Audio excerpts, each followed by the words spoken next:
This is by far my favorite technique for editing sounds that I recorded outside. So it starts by looking at all the recording, then editing the parts that you like, and then putting them on a little grid. And honestly, I could have put more, and sometimes I do, and sometimes I create like different octaves, and each one of them is a different set of sounds. But for now, we're just gonna have one set of sounds, which is just this grid, and each line is a different type of a sound, so it's easy to remember. I have 4 of each type.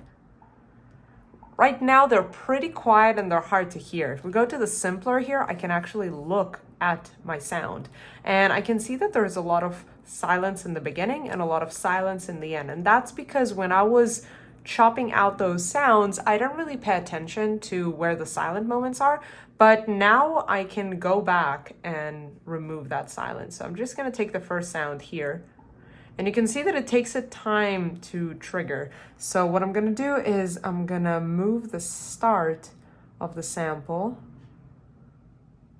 up to here. And now it starts as I'm pressing the button. It doesn't really help us because we can't hear it that well, so I'm gonna increase the gain. And while I'm doing this, I'm gonna look at my monitor to make sure that I'm not getting into distortion.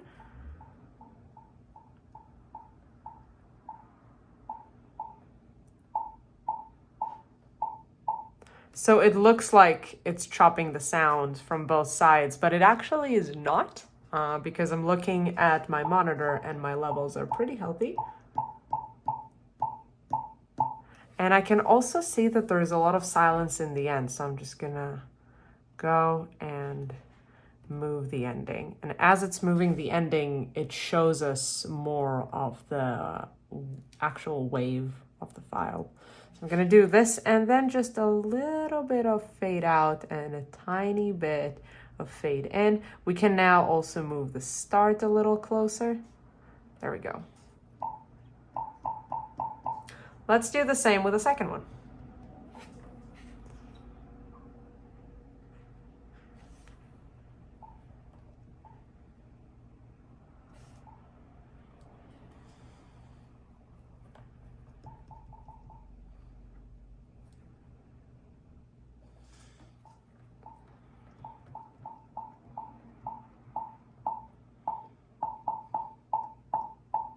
And now what I can do is start comparing if the volume is similar or if one of them is louder.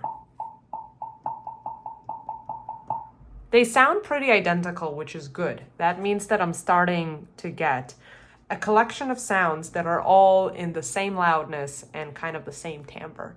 I'm gonna go ahead and edit the rest of them.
So now I have 2 that are doing 1 note and 2 that are making 2 notes.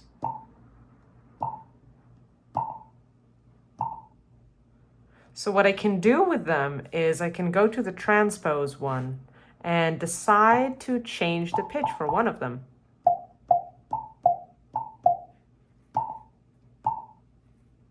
And maybe to the other one as well.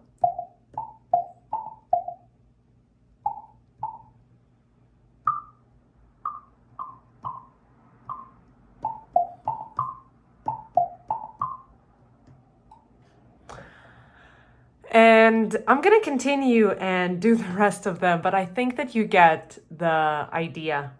This is honestly my favorite way of editing sounds. It feels so much more natural to just handle the knobs instead of looking at a computer screen and moving a mouse.